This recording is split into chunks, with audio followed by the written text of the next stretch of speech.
Assalamualaikum warahmatullahi wabarakatuh. Di sini kita akan belajar tentang materi Perang Uhud.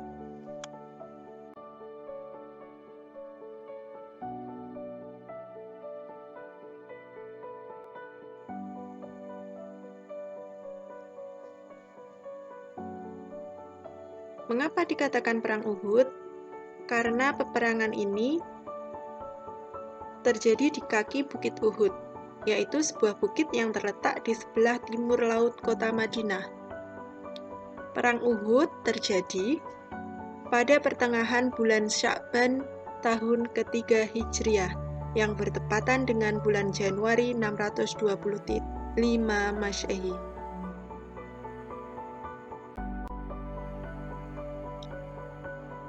Perang Uhud terjadi antara kaum kafir Quraisy dengan kaum muslimin. Kaum kafir Quraisy berjumlah 3.000 orang, sedangkan kaum muslimin awalnya itu berjumlah 1.000 orang. Tetapi karena adanya masalah, awalnya itu orang-orang Yahudi, 600 orang Yahudi yang dipimpin oleh Abdullah bin Ubay itu ingin membantu kaum muslimin dalam perang Uhud di sini. Tetapi Rasulullah itu tidak percaya dan menolak bantuan 600 orang Yahudi tersebut. Nah, di sini Abdullah bin Ubay itu merasa malu dan marah. Oleh karena itu, Abdullah bin Ubay itu menghasut kaum muslimin agar tidak ikut berperang dalam perang Uhud ini. Jadi karena hasutan Abdullah bin Ubay tadi, sekitar 300 kaum muslimin itu kembali ke Madinah dan tidak jadi ikut perang. Jadi akhirnya tentara Islam itu dalam perang Uhud hanya dengan 700 orang saja. Nah, kaum kafir Quraisy itu dalam perangnya dipimpin oleh panglima perangnya, yaitu Abu Sufyan, dan membawa kepala-kepala pasukannya yang terdiri dari Khalid bin Walid, Abdullah bin Rabi'ah, Safwan bin Umayyah, dan Ikrimah bin Abu Jahal. Nah, di sini setiap pasukan kaum kafir Quraisy, tentara Islam itu mempunyai markas yang berbeda. Markas kaum kafir Quraisy itu berada di lembah yang berhadapan dengan Bukit Uhud. Sedangkan markas dari kaum muslimin itu berada di Bukit Uhud.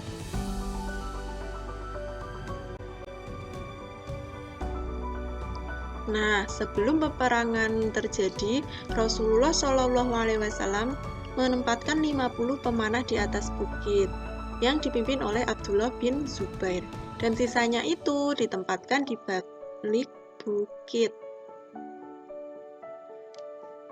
Nah, sebelum peperangan terjadi, Rasulullah juga memberikan pesan kepada kaum muslimin, yaitu pesannya jangan sekali-kali meninggalkan tempat meskipun kaum muslimin itu menang ataupun kalah. Nah, dengan siasat tersebut, tentara Islam berhasil mendapatkan kemenangan. Di sini, kaum kafir Quraisy itu melarikan diri untuk menghindari serangan tentara Islam. Orang kafir Quraisy ketika melarikan diri itu meninggalkan harta bendanya. Nah, dengan harta benda yang orang kafir yang ditinggalkan tersebut, 50 orang tentara Islam itu yang awalnya berada di atas bukit itu meninggalkan tempatnya. Mereka itu pergi ke tempat harta orang kafir Quraisy yang ditinggalkan itu. Padahal Rasulullah itu berpesan agar tidak sekali-kali meninggalkan tempat meskipun menang ataupun kalah. Nah, benar, setelah melihat tempat yang strategis itu kosong, tentara kafir yang dipimpin oleh Khalid bin Walid itu mengambil alih posisi tersebut. Di sini kaum kafir Quraisy itu membunuh tentara Islam yang tertahan di atas bukit. Lalu mereka menyerang tentara Islam yang sedang berebut ghanimah. Di sini tentara Islam panik dan melarikan diri. Nah, di sini juga kaum muslimin itu mengalami kekalahan karena tentara Islam itu banyak yang tewas, yaitu 70 orang, sedangkan kaum kafir Quraisy itu hanya 23 orang.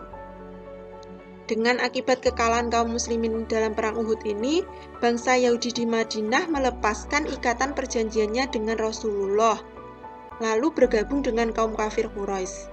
Nah, di sini dalam perang Uhud ini banyak mengalami kerugian besar. Di sini kaum muslimin itu insaf karena mereka tidak mau mendengarkan pesan Rasulullah. Karena tidak mendengarkan pesan Rasulullah tersebut, kaum muslimin dalam perang Uhud ini mengalami kekalahan.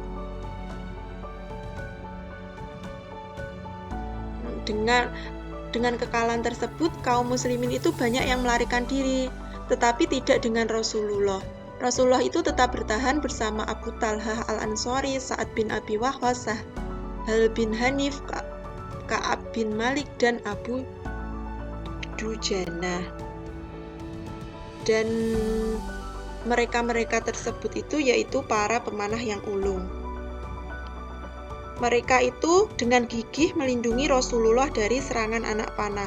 Mereka juga terus-menerus menghujankan anak panah kepada tentara musuh yang menyerang Rasulullah sehingga mereka melarikan diri.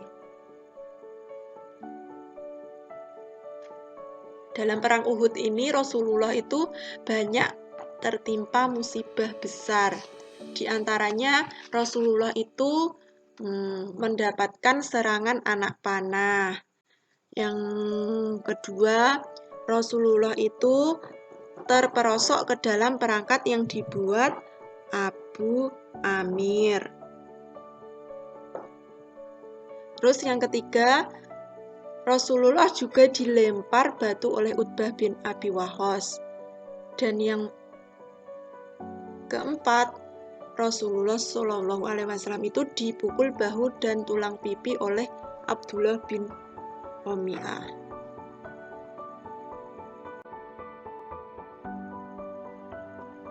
Nah, sebab-sebab terjadinya perang Uhud itu ada beberapa. Yang pertama, karena kaum kafir Quraisy ingin membalas dendam atas kekalahan mereka pada perang Badar. Karena kaum kafir Quraisy Mekah itu merasa malu dengan kekalahan pada perang Badar, dan juga mereka itu khawatir jika kekalahan itu akan terjadi lagi.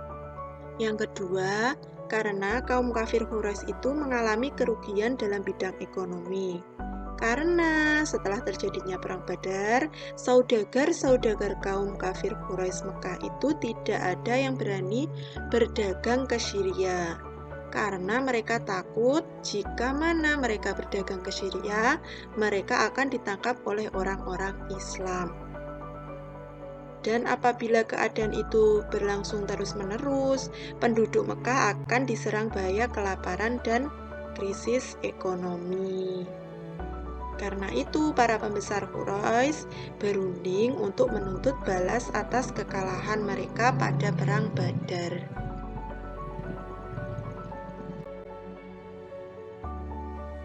Sekian pembelajaran hari ini, semoga dapat bermanfaat. Wassalamualaikum warahmatullahi wabarakatuh.